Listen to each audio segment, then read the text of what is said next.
നമസ്കാരം, ഞാൻ Umashankar എഴുമാട്. US media ന്യൂസിലേക്ക് എല്ലാവർക്കും സ്വാഗതം. ഞാനിപ്പോൾ ഉള്ളത് തിരുവനന്തപുരം സെക്രട്ടേറിയറ്റിന് മുന്നിലാണ്.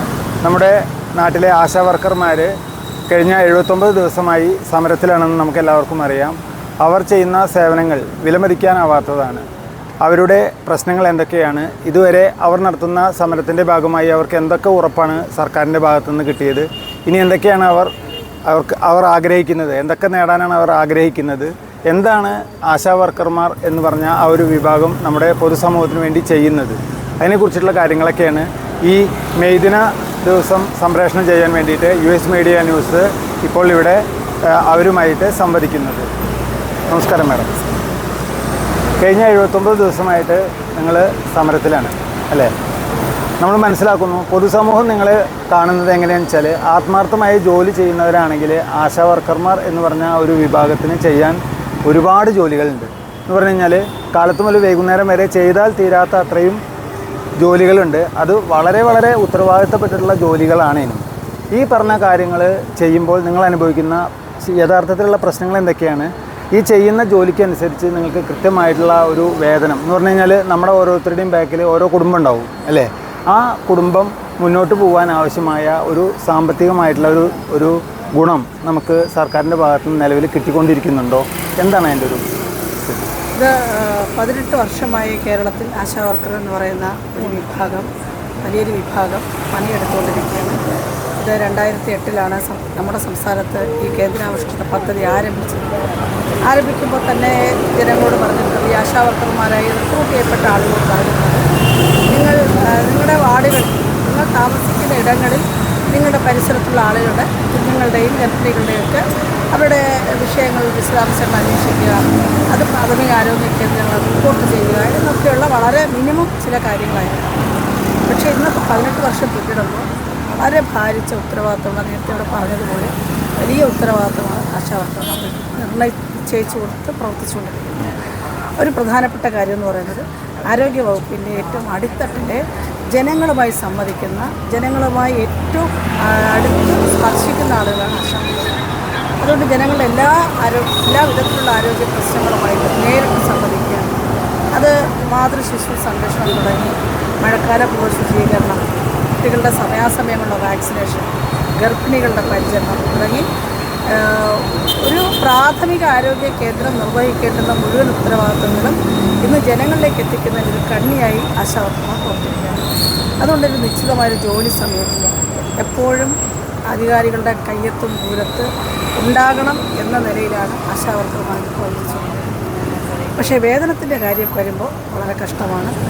ഇത് ഒരു വോളണ്ടറി സർവീസ് എന്നാണ് കേന്ദ്ര ഗവൺമെൻറ് വിഭാവനം ചെയ്തത്. പക്ഷേ ഇന്ന് ആ ജോലിക്കൊരു സ്ഥിര സ്വഭാവമുണ്ട്. സന്നദ്ധ പ്രവർത്തനമല്ല. എപ്പോഴെങ്കിലും തോന്നുമ്പോൾ നമ്മുടെ വാർഡുകളിലിറങ്ങി കടയിൽ പോകുമ്പോൾ ആളുകളോട് വിശേഷം ചോദിക്കുന്ന ഒരു സാഹചര്യമല്ല.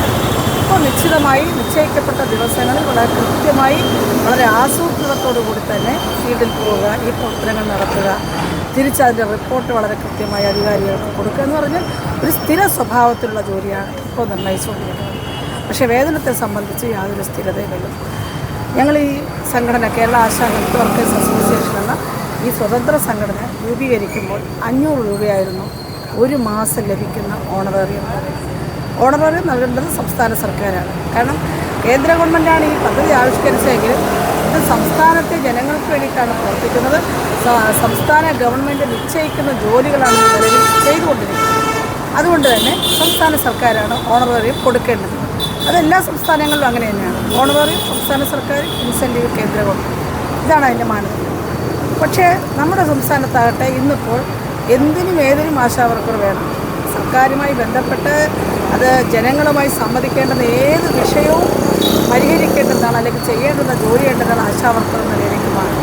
കോവിഡ് സമയത്ത് ജനങ്ങൾ അത് നേരിട്ട് അവരുടെ ഹൃദയം കൊണ്ട് തൊട്ടറിഞ്ഞ കാര്യമാണ്.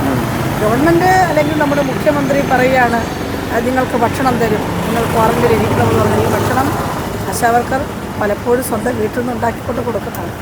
നിങ്ങൾ ഭയം വേണ്ട, ജാഗ്രത മതി, നിങ്ങൾ വീട്ടിലിരുന്നോളൂ എന്ന് പറയുമ്പോൾ ആ കോവിഡ് രോഗികൾക്ക് മരുന്നുകൊണ്ട് കൊടുക്കുന്ന ആശാ വർക്കറാണ്. സ്വന്തം കയ്യിൽ നിന്ന് പണം മുടക്കി ഓരോ ആശുപത്രിയിൽ ചെന്ന് രോഗിയുടെ വിവരം പറഞ്ഞ് മരുന്ന് ശേഖരിച്ച് തിരിച്ച് രോഗിക്ക് കൊണ്ട് കൊടുത്ത് ആ രോഗിയെ സമയാസമയം ആശ്വസിപ്പിച്ച് വേണ്ട ജാഗ്രത മതി എന്ന് പറയുന്നത് യഥാർത്ഥത്തിൽ നടപ്പിലാക്കിയത് ആശാവർക്കർ. അതുകൊണ്ടാണ് അവരെ കോവിഡ് പോരാളികളെന്ന് വിശേഷിപ്പിച്ചത്. പക്ഷേ അതിൻ്റെ പുരസ്കാരമൊക്കെ നേടിയെങ്കിലും പിന്നീട് അത് വീണ്ടും സർക്കാർ മറന്നിരിക്കുകയാണ്. ഞങ്ങളുടെ അനുഭവത്തിൽ ഈ 18 വർഷക്കാലത്തിൽ ഒരിക്കൽ പോലും ഈ തുച്ഛമായ ഓണറേറിയം ഇൻസെൻറ്റീവ് സമയബന്ധിതമായി ലഭിച്ചിട്ടില്ല.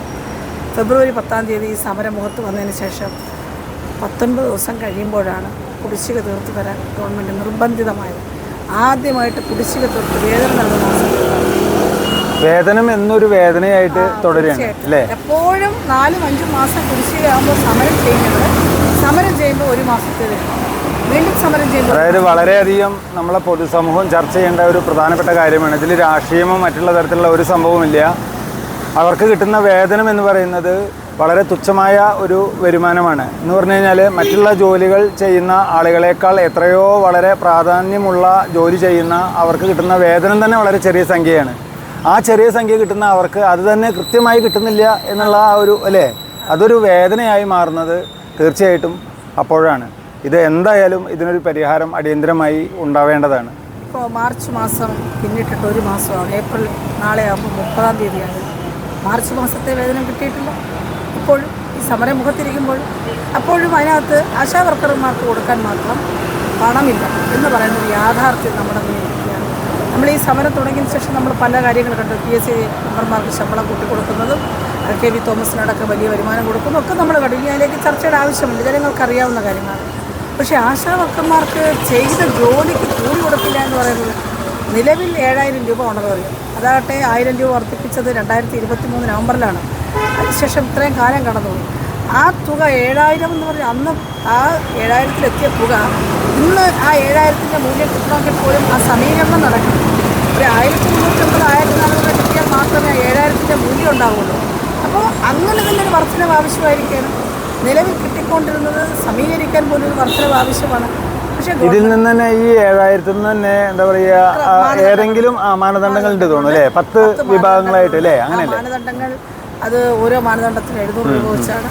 അത് ജോലിക്കല്ല മാനദണ്ഡം, ജോലി ചെയ്തിട്ട് കൂലി വാങ്ങാനാണ് മാനദണ്ഡം. കാര്യം അങ്ങനെ വരുമ്പോൾ എന്തെങ്കിലുമൊക്കെ കാരണം, ഒരു ഉദാഹരണത്തിന് മാസം മുഴുവൻ പ്രവർത്തിച്ച ശേഷം മാസത്തിലൊരിക്കൽ നടക്കുന്ന അവലോകന യോഗത്തിൽ പങ്കെടുക്കുന്നില്ലെങ്കിൽ 700 രൂപ കുറയ്ക്കുക. അപ്പോൾ അടിയന്തര ഘട്ടങ്ങളിൽ ഏറ്റവും അടുത്ത ബന്ധുക്കളുടെ ഒരു മരണമായാൽ പോലും ഒരു ഒഴിവില്ല. ആശാവർക്കർക്ക് ഒഴിവില്ലെന്നാണ് പറയുന്നത്. ആശാവർക്കർക്ക് ലീവില്ല. കാരണം നിങ്ങൾ സന്നദ്ധ പ്രവർത്തകരാണ്. അപ്പോൾ സന്നദ്ധ പ്രവർത്തനം എന്ന വാക്കിനെ തന്നെ ഇവിടെ വളച്ചൊടിച്ചിരിക്കുകയാണ്. അത് അവർ പറയുന്ന നിർബന്ധിത പ്രവർത്തനം എന്നുള്ളതൊക്കെയാണ് സന്നദ്ധത എന്ന വാക്ക്. അപ്പോൾ ഒരാളിൻ്റെ സന്നദ്ധതയെ ചൂഷണം ചെയ്തുകൊണ്ട് പണം കൊടുക്കാതെ എങ്ങനെ തൊഴിലാളികളെ ചൂഷണം? ഇവിടെ സ്ത്രീ തൊഴിലാളികളെ കഠിനമായി ചൂഷണം ചെയ്തത് തൊഴിൽ ചൂഷണമാണ് നമ്മൾ കണ്ടുപിടിക്കുന്നത്. തീർച്ചയായിട്ടും അത് എതിർക്കപ്പെടേണ്ടതാണ്. അതുകൊണ്ടാണ് ഞങ്ങൾ ഈ സമരമുഖത്തേക്ക് വന്നത്. ഞങ്ങൾ ഒരു 4-5 ദിവസം, കാരണം ഇടതുപക്ഷ ഗവൺമെൻറ് ഭരിക്കുന്നു, ആ ഗവൺമെൻറ്റിൻ്റെ മുന്നിൽ വന്ന് ഞങ്ങളുടെ ആവലാതികൾ പറഞ്ഞാൽ അത് ഏതൊരാൾക്കും മനസ്സിലാവുന്ന വിഷയങ്ങളാണ്, ഏതൊരാളും അനുഭാവപൂർവ്വം പരിഗണിക്കുന്ന വിഷയങ്ങളാണ്. അത് ഗവൺമെൻറ്റിന് വളരെ എളുപ്പത്തിൽ മനസ്സിലാക്കാൻ പറ്റുന്നതേ ഉള്ളൂ എന്നുള്ളതാണ്. പക്ഷേ ഇപ്പോൾ 79 ദിവസം പിന്നീട് അതിനകത്ത് ഒരു മാറ്റം ഉണ്ടാകുന്നില്ല. ഞങ്ങൾ ഈ സമരങ്ങൾക്ക് വളരെയധികം പ്രാധാന്യം നൽകുന്ന, അല്ലെങ്കിൽ എല്ലാ കാര്യങ്ങളും സമരത്തിലൂടെ നേടിയെടുക്കുന്ന ഒരു സർക്കാരാണല്ലോ ഇടതുപക്ഷം അല്ലേ?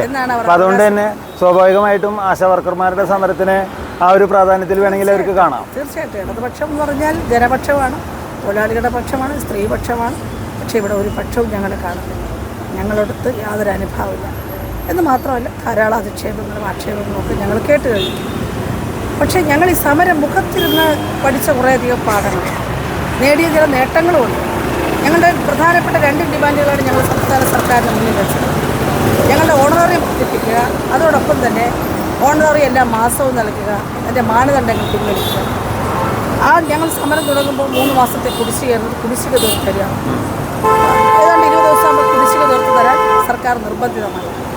മാനദണ്ഡങ്ങൾ പിൻവലിക്കണം, ഓണറേറിയത്തിൻ്റെ മാനദണ്ഡങ്ങൾ പിൻവലിക്കുകയുണ്ടായി. ഇൻസെൻറ്റീവിൽ ആ മാനദണ്ഡങ്ങൾ ചില മാറ്റങ്ങൾ വരുത്തി വന്നിട്ടുണ്ട്. പക്ഷേ എന്നിരുന്നാൽ പോലും ഓണറേറിയത്തിൻ്റെ മാനദണ്ഡങ്ങൾ പിൻവലിക്കപ്പെട്ടു. ഇൻസെൻറ്റീവിൻ്റെ മാനദണ്ഡങ്ങൾ പൂർണ്ണമായും പിൻവലിക്കണമെന്ന് ഞങ്ങൾ ഏറ്റവും അവസാനം നടന്ന മീറ്റിംഗിൽ വളരെ കൃത്യമായി ആവശ്യപ്പെട്ടിട്ടുണ്ട്. അത് നൽകാമെന്ന് ഗവൺമെൻറ് ഉറപ്പ് നൽകിയിട്ടുണ്ട്. മറ്റൊന്ന്, 62 വയസ്സിൽ ആശാവർക്കർമാരെ പിരിച്ചുവിടാൻ നിലവിൽ ഉത്തരവുണ്ടായിരുന്നു. അത് 4 വർഷം മുമ്പ് വന്ന ഉത്തരവാണ്. അത് ഗവൺമെൻറ് പിൻവലിച്ചില്ല. എപ്പോഴും ആരോഗ്യമന്ത്രി അത് ഫ്രീസ് ചെയ്തിരിക്കുകയാണെന്ന് പറയും ഞങ്ങളോട്. പക്ഷേ എന്താണെങ്കിലും ഞങ്ങൾ ആ വിഷയത്തിൽ വളരെ ശക്തമായി മുന്നോട്ട് പോവുകയും ഇപ്പോൾ ഈ കഴിഞ്ഞ ആഴ്ചയിലാണ് അത് മരവിപ്പിച്ചുകൊണ്ട് ഉത്തരവ്. ഞങ്ങളുടെ നിർദ്ദേശം എന്ന് പറയുന്നത് 65 വയസ്സ് റിട്ടയർമെൻറ്റ് പ്രായമായിട്ട് നിശ്ചയിക്കും. ഒപ്പം തന്നെ റിട്ടയർ ചെയ്യുമ്പോൾ ഒരു 5 ലക്ഷം രൂപ റിട്ടയർമെൻറ്റ് ആനുകൂല്യമായിട്ട് അതോടൊപ്പം പെൻഷൻ നൽകും. ഇതാണ് ഞങ്ങളുടെ ആവശ്യം. അപ്പോൾ ആ ഭാഗം ഗവൺമെൻറ് ഇതുവരെ തൊട്ടിട്ടില്ല. ഇത് 2 പ്രധാനപ്പെട്ട ഡിമാൻഡുകളും ഗവൺമെൻറ് ഒരു ചർച്ചയിൽ ഉന്നയിക്കപ്പെടാതെ വരുമ്പോൾ ഞങ്ങളുടെ സമരം കൂടുതൽ ശക്തമാവുകയും ഞങ്ങൾ വിവിധ സമരമുറകൾ ഇവിടെ എടുക്കുകയുണ്ടായി.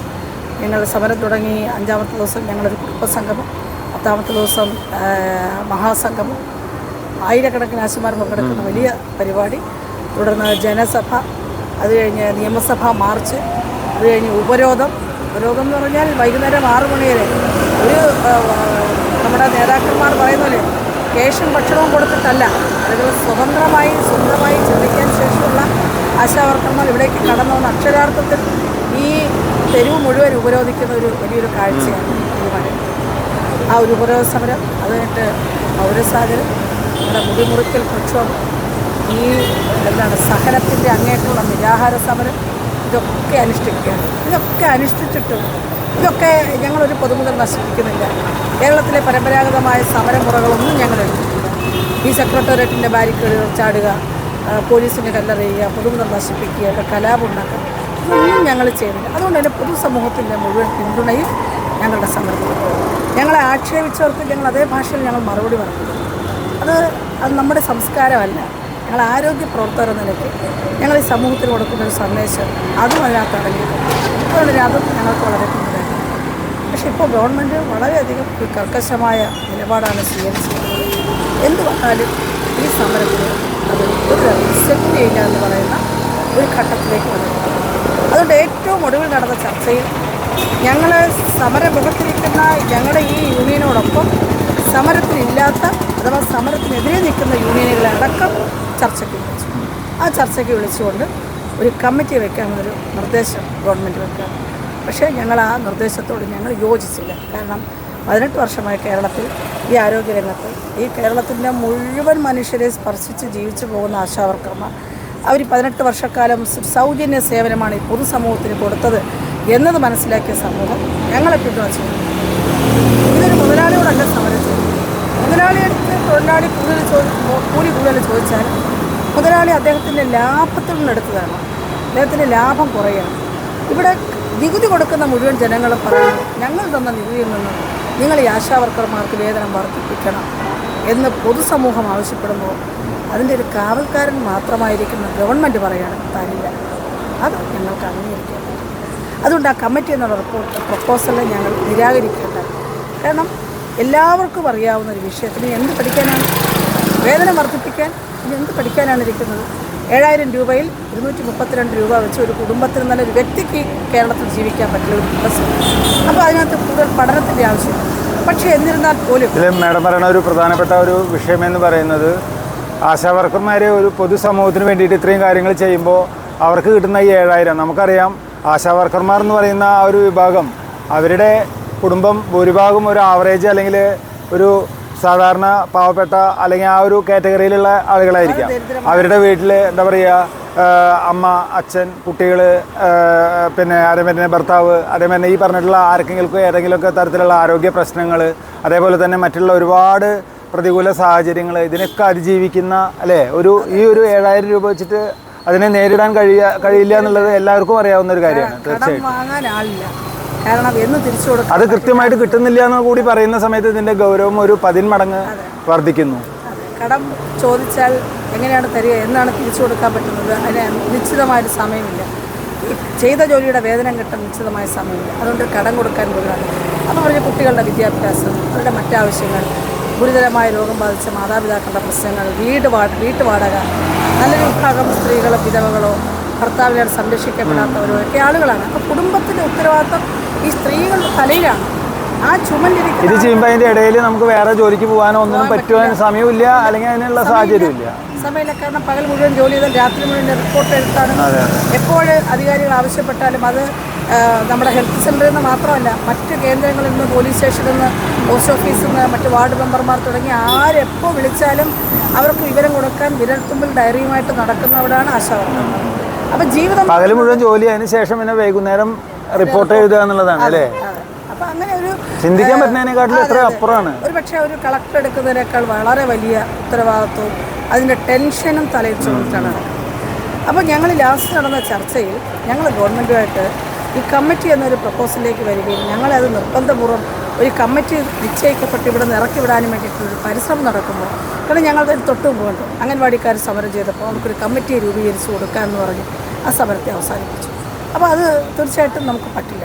പങ്കാളിത്ത പെൻഷൻ പോലുള്ള വിഷയങ്ങളിൽ പരിശോധിക്കാൻ ഒരു കമ്മിറ്റി രൂപീകരിച്ചിട്ട് 9 വർഷമായി. ഇതുവരെ അത് ഒരു റിപ്പോർട്ടും വന്നിട്ടില്ല. നമുക്കൊരു ഹേമ കമ്മിറ്റി റിപ്പോർട്ട് ഉണ്ടായിട്ട് എത്ര കാലം കഴിഞ്ഞിട്ടാണ് പുറത്തേക്ക് വരുന്നത്. അപ്പോൾ ഈ കമ്മിറ്റി റിപ്പോർട്ട് എന്ന് പറഞ്ഞത് നടപ്പിലാക്കാനുള്ളതല്ല, ആളുകളെ പറ്റിക്കാനുള്ളതായിട്ട് നമ്മുടെ കേരളത്തിൽ മാറിയിരിക്കുകയാണ്. നമ്മുടെ കേരളത്തിലെ സ്ഥിതി ഇപ്പോൾ അങ്ങനെയാണ്. ഇതൊക്കെ പറ്റിക്കാണ്. അതുകൊണ്ട് ഞങ്ങൾ ആ കമ്മിറ്റിയുടെ പ്രപ്പോസൽ ഞങ്ങൾ അംഗീകരിച്ചില്ല. പക്ഷേ വളരെ ഒരു നിർണായകമായ ഘട്ടത്തിൽ ഞങ്ങൾ പറഞ്ഞു, അങ്ങനെയാണെങ്കിൽ നിങ്ങളിപ്പോഴൊരു 3000 രൂപ വർദ്ധിപ്പിക്കണം. അതായത് ദിവസം 100 രൂപ. ഓർക്കണം, അപ്പോഴും 333 രൂപയാകുള്ളൂ. 233 ഒരു മിനിമം കൂലിയുടെ പകുതിയിൽ പോലും എത്തുന്നില്ല. 700 രൂപ പ്രതിദിനം എന്നുള്ളത് ഞങ്ങളുടെ മാത്രം വെച്ച ഡിമാൻഡല്ല. ഈ കേരളത്തിൽ ഇന്ന് ഭരിക്കുന്ന ഇടതുമുന്നണി ഗവൺമെൻറ് അവരുടെ ഇലക്ഷനോടനുബന്ധിച്ച പ്രകടന പത്രികയിലെ വാഗ്ദാനമാണത്.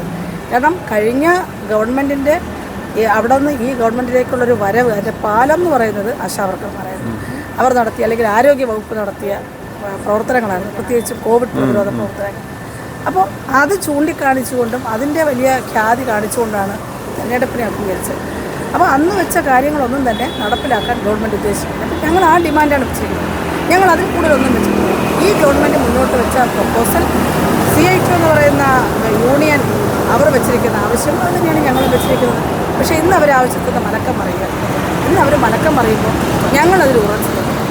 അതുകൊണ്ട് ഞങ്ങൾ അടിയന്തരമായിട്ടൊരു 3000 രൂപ വർദ്ധിപ്പിച്ചുകൊണ്ട് നമുക്ക് ബാക്കി കാര്യങ്ങൾ കമ്മിറ്റിക്ക് വിടാമെന്ന ഒരു നിർദ്ദേശം വെക്കുമ്പോൾ അത് അംഗീകരിക്കേണ്ടതാണ്. ഇന്നിപ്പോൾ നമ്മൾ കാണുന്നത് 100 കോടി രൂപ ചെലവഴിച്ചുകൊണ്ട് ഈ കേരളത്തിൻ്റെ ഗവൺമെൻറ് 4ാം വാർഷിക ആഘോഷം എന്താണെന്നറിയാം. അടുത്ത 3ാമത്തെ ഗവൺമെൻറ്റിൻ്റെ വരാൻ വേണ്ടിയിട്ടുള്ള പ്രവർത്തനങ്ങൾക്കാണ് ഈ പണം. ഞങ്ങളൊരു 100 രൂപയാണ് ചോദിക്കുന്നത്.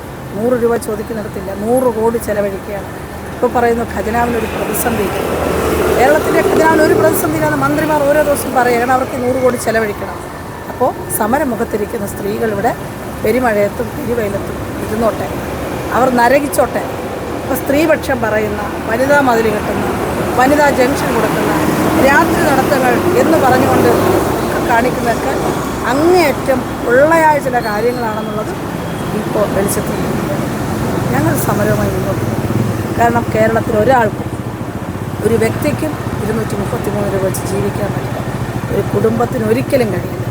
അപ്പോൾ അതുകൊണ്ട് ഈ സമരം മുന്നോട്ട് പോകും. ഞങ്ങളതുകൊണ്ട് ഞങ്ങളുടെ അടുത്ത ഘട്ട സമരം പ്രഖ്യാപിച്ചിട്ടുണ്ട്. ഈ സമരപ്പന്തൽ കേന്ദ്രീകരിച്ച് 26,125 ആശമാരാണ് ഔദ്യോഗികമായിട്ടുള്ളത്. ഈ ആശമാരിൽ ഒരു 15,000-ലേറെ ആളുകൾ ഈ സമരപ്പന്തൽ ഇതിനോടകം സന്ദർശിച്ചു കഴിഞ്ഞു. പക്ഷേ സന്ദർശിക്കാൻ പറ്റും ഒരു വലിയ വിജയമാണ് എന്ന് പറഞ്ഞാൽ ശരിക്കും പറഞ്ഞാൽ ഒരു ജനകീയ സമരം തന്നെ. തീർച്ചയായിട്ടും. അത് മാത്രമാണോ, ഏതാണ്ട് 350 സംഘടനകൾ, സാംസ്കാരിക സാമൂഹിക രംഗത്തുള്ള സംഘടനകൾ, കേരളത്തിലെയും ഈ രാജ്യത്തെയും അറിയപ്പെടുന്ന എഴുത്തുകാർ, സാമൂഹ്യ പ്രവർത്തകർ എല്ലാവരും ഈ സമരത്തെ പിന്തുണച്ചു. എന്തിന്, അന്തർദേശീയ തലത്തുനിന്ന് പോലും ഞങ്ങൾക്ക് എല്ലാ ദിവസവും പിന്തുണ വരികയാണ്. അപ്പോൾ ഇതൊരു ആശാവർക്കർമാരുടെ അവരുടെ ഒരു കൂലിക്കൂടുതലിൻ്റെ സമരമല്ല. ഇത് പണിയെടുക്കുന്ന മുഴുവൻ ആളുകളുടെയും, സമൂഹത്തെ മുന്നോട്ട് നോക്കിക്കാണുന്ന മുഴുവൻ ആളുകളുടെയും ആശാ കേന്ദ്രമായി ഈ സമരം മാറിയിരിക്കുകയാണ്. അതുകൊണ്ട് തന്നെ ഞങ്ങൾ ഈ സമരം കേവലം ഈ ഗവൺമെൻറ്റിൻ്റെ മുന്നിൽ മുട്ടുമടക്കുക എന്ന് പറഞ്ഞില്ല. ഞങ്ങൾ ധാരാളം കാര്യങ്ങൾ നേടി. ആശാവർക്കർമാർക്ക് അഭിമാനപൂർവ്വം തല ഉയർത്തി സംസാരിക്കാനുള്ളൊരു അവകാശബോധം ഈ സമരത്തിലൂടെ ഉണ്ടായിട്ടുണ്ട്. മുഴുവൻ സമൂഹവും ഞങ്ങളെ തിരിച്ചറിയുന്നുണ്ടായിട്ടുണ്ട്. അത് സമരത്തിൻ്റെ വിജയം തന്നെ. അതുവരെ അറിയില്ല. 30,000-ഓ 35,000-ഓ ശമ്പളം വാങ്ങിക്കുന്ന ആളുകളെന്നാണ് പൊതുസമൂഹം കരുതിയിരുന്നത്. പക്ഷേ 18 വർഷക്കാലവും ഞങ്ങൾ നിങ്ങൾക്ക് സൗജന്യ സേവനം അത് ഇഷ്ടപ്പെട്ട് ചെയ്തിരുന്നു എന്നത് തിരിച്ചറിയുന്നത് കൊണ്ടാണ് ഇത്രയധികം പിന്തുണ ഞങ്ങൾ തിരിച്ചറിയുന്നത്. അതുകൊണ്ട് ഞങ്ങളൊരു ഇവിടെ വന്നെത്താൻ പറ്റാതെ പോയ കേരളത്തിലെ ലക്ഷോപലക്ഷം ജനങ്ങളെ കാണുന്നതിന് ഞങ്ങൾ അങ്ങോട്ടേക്ക് പോകാൻ തീരുമാനിച്ചു. ഇനിയിപ്പോൾ നിങ്ങളെ സമരത്തിൻ്റെ അടുത്ത ഘട്ടം ഞങ്ങൾ ഈ 5-ാം തീയതി, മെയ് മാസം 5-ാം തീയതി കാസർഗോഡ് നിന്ന് എല്ലാ ജില്ലകളും 14 ജില്ലകളിലേക്കുള്ളൊരു യാത്രയാണ്. മുഴുവൻ സ്ഥലങ്ങളും സന്ദർശിച്ച് മുഴുവൻ ആശാവർക്കർമാരെയും നേരിട്ട് കണ്ട് അതോടൊപ്പം ഈ സമരപ്പന്തലിൻ്റെ ഒരു രൂപം, ഒരു റെപ്ലിക്ക, അത് എല്ലാ ജില്ലകളിലും എല്ലാ ജില്ലാ കേന്ദ്രങ്ങളിലും സമരപ്പന്തലുണ്ടാവും. രാത്രികളിൽ ആ സമരപ്പന്തലിൽ ആശാവർക്കർമാർ കിടന്നുറങ്ങിക്കൊണ്ട് രാത്രി സഞ്ചരിക്കുന്ന രാപ്പകൽ സമരം എന്ന നിലയിൽ ഞങ്ങളതിനെ വിഭാവനം ചെയ്തുകൊണ്ട് 5-ാം തീയതി കാസർഗോഡ് നിന്ന് ആരംഭിക്കും. 1-ാം തീയതി മെയ് ദിനം മറ്റന്നാൾ വരെയാണ്. ആ മെയ് ദിന റാലിയോടൊപ്പം തന്നെ ആ സമരത്തിൻ്റെ ഫ്ലാഗ് ഓഫ് കൊണ്ട് നടക്കും. ഞങ്ങളുടെ സംസ്ഥാന ജനറൽ സെക്രട്ടറി ബഹുമാന്യായ MA ബിന്ദു മാഡമാണ് അതിൻ്റെ ജാഥ ക്യാപ്റ്റൻ. അങ്ങനെ കേരളത്തിൽ സ്ത്രീകൾ സമരരംഗത്ത്, തൊഴിൽ രംഗത്ത്, സ്ത്രീ ശാക്തീകരണ രംഗത്ത് ഒരു പുതിയ ചരിത്രം രചിക്കുകയാണ്. അത് ഈ അടിസ്ഥാന വിഭാഗമായ ആളുകളാണ് രചിക്കുന്നത്. അതിനെ പിന്തുണയ്ക്കാൻ കേരളത്തിലെ ഡോക്ടർമാരുടെ സംഘടനകൾ, ശാസ്ത്രജ്ഞന്മാരുടെ സംഘടനകൾ തുടങ്ങി സാഹിത്യ സാംസ്കാരിക രംഗത്തെ KS അച്യുതാനന്ദനെ പോലുള്ള ആളുകൾ, സാറ ജോസഫിനെ പോലുള്ള ആളുകൾ, മല്ലിക സാരാഭായി, അരുന്ധതി റോയ്, മേധാ പട്കർ, ഇറോം ശർമ്മള തുടങ്ങി നാനാ തുറകളുള്ള ആളുകൾ ഓരോ ദിവസവും പിന്തുണയായിട്ട് വരികയാണ്. ഞങ്ങൾ ഈ സമരം മുഖത്ത് വരുമ്പോൾ ഞങ്ങളുടെ കയ്യിൽ ഒരു രൂപയില്ല. കാരണം 3 മാസം വേതനമില്ലാത്ത, വീട്ടിൽ അരി വാങ്ങാൻ നിർവാഹമില്ലാത്ത, അക്ഷരാർത്ഥത്തിൽ ഇവിടെ വന്നാൽ കഞ്ഞിയെങ്കിലും ഉണ്ട് എന്ന് പറയുന്ന വീടുകളിൽ നിന്ന് വരുന്ന ആശാവർക്കർമാർ ഞങ്ങൾ ഒരു പണത്തൂക്കമില്ലാതെ ഇവിടെ വന്നിട്ട് ഈ തെരുവിലിരിക്കുമ്പോൾ ഞങ്ങൾക്ക് ആളുകൾ കൊണ്ട് പൈസ തരികയാണ്. 20 രൂപ മുതൽ ഞങ്ങൾക്ക് സംഭാവന നൽകി. ഞങ്ങളതിനെല്ലാം കൃത്യമായി രസീത് കൊടുത്തു. ആ രസീത് കൊടുത്ത് പണം വാങ്ങിച്ചുകൊണ്ട് ആശാവർക്കർമാർ പിന്നീട് അവരുടെ വേതനം കിട്ടുമ്പോൾ 100-150 രൂപ വെച്ച് തന്നതൊഴിച്ചാൽ ബാക്കി ഞങ്ങൾ 79 ദിവസമായി ഇവിടെ നടത്തുന്ന സമരത്തിന് വേണ്ടുന്ന എല്ലാ ഭൗതിക അടിത്തറയും ഞങ്ങൾക്ക് നൽകിയിരിക്കുന്നു. പൊതുസമൂഹമാണ് ഇവിടേക്ക് കടന്നു വരുന്ന ഏതൊരാളും അവർക്ക് കിട്ടിയ സേവനത്തിൻ്റെ ഒരു വിലയെന്നോണം അവരതിനെ വിലമതിക്കുകയാണ്. ഞങ്ങളത് വളരെ സന്തോഷപൂർവ്വം കഴിക്കുന്നു. ഞങ്ങൾ കൃത്യമായ അക്കൗണ്ട് സൂക്ഷിക്കുന്നു. സോഷ്യൽ മീഡിയയിലൂടെ ധാരാളം പ്രചരണം നടത്തുന്നു. പക്ഷേ ഈ പറയുന്നവർക്കാർക്കും 1 മണിക്കൂർ വന്ന് ഈ തെരുവിലിരിക്കാൻ പറ്റുമെന്ന് ഞങ്ങൾ വെല്ലുവിളിക്കുകയാണ്. പ്രത്യേകിച്ച് ഈ കാലാവസ്ഥ ഞങ്ങൾ വരുമ്പോൾ പൊരി വെയിലാണ്, 36 ഡിഗ്രി വരെ ചൂട്, അത് തിളയ്ക്കുന്ന പലർക്കും പൊള്ളലേൽക്കുകയാണ് ശരീരത്തിൽ. പക്ഷെ ഞങ്ങളെ വിട്ടുകൊണ്ട് ഞങ്ങൾ ഈ പൊരി വെയിലത്ത് പെരുമഴ വന്നു. രാത്രിയിൽ പെരുമഴ പെയ്തപ്പോൾ ഞങ്ങളുടെ കൈ ടാർപ്പോളും ഞങ്ങൾ പിടിച്ചപ്പോൾ അത് വന്ന് പോലീസ് അറിയിച്ചു. ഒക്കെ കേരളം കണ്ടതാണ്. പക്ഷെ ഞങ്ങൾ അതിനെയും അതിജീവിച്ചു. കാരണം 232 രൂപ കൊണ്ട് തെരുവിൽ മുഴുവൻ സമയം തെരുവിൽ അലഞ്ഞു തിരിഞ്ഞ് നടക്കേണ്ടി വരുന്ന ആശമാർക്ക് ഈ പൊരിവെയിലും പെരുമഴയൊന്നും ഒന്നുമല്ല. പ്രളയമൊക്കെ കണ്ടവരാണ് നമ്മൾ.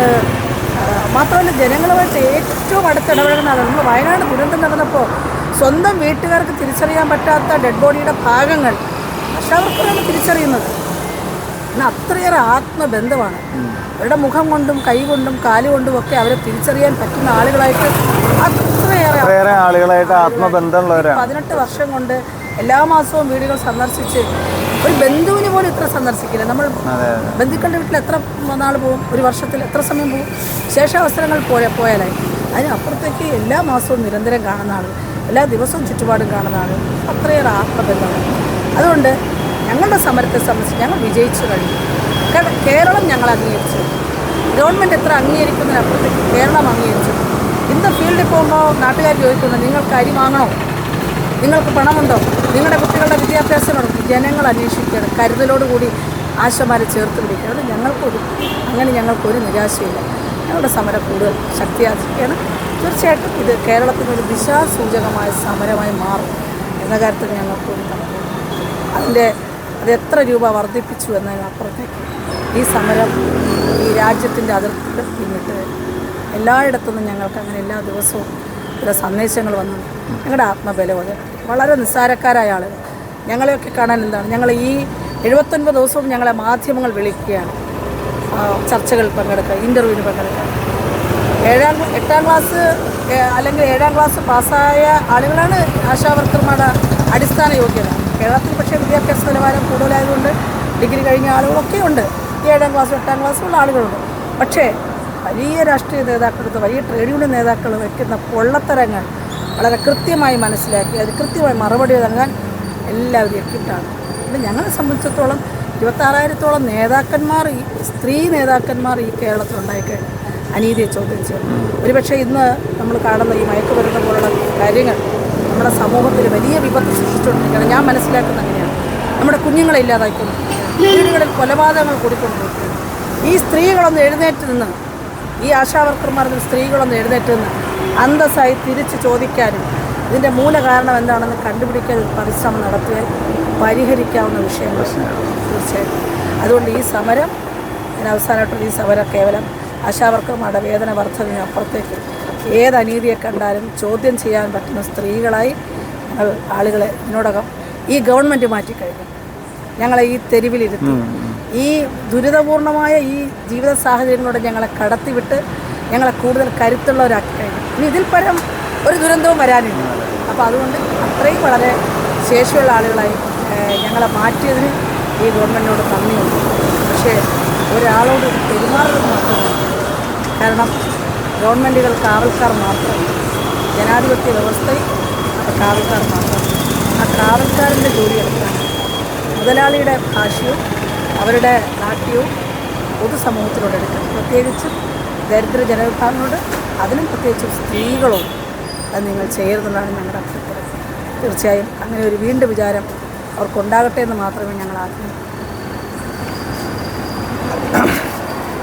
നമ്മൾ ഇത്രയും നേരം കേട്ട ഈ വാക്കുകൾ ആശാ വർക്കർമാർ നിരാശപ്പെടരുത് എന്ന ആഗ്രഹത്തോട് കൂടിയിട്ട് US മീഡിയ ന്യൂസ് ഇവരെ കാണാൻ വേണ്ടി വരുമ്പോൾ അവർ പറഞ്ഞ ഓരോ വാക്കുകളും എന്തുകൊണ്ടാണ് ആശാ വർക്കർമാരുടെ സമരം പൊതുസമൂഹം മുഴുവൻ കക്ഷി രാഷ്ട്രീയ ഭേദമന്യേ ഏറ്റെടുത്തത്, എല്ലാ വിഭാഗം ജനങ്ങളും ഒരുപോലെ ഏറ്റെടുത്തത് എന്ന് നമുക്ക് ഈ വാക്കുകളിൽ നിന്ന് നമുക്കറിയാം.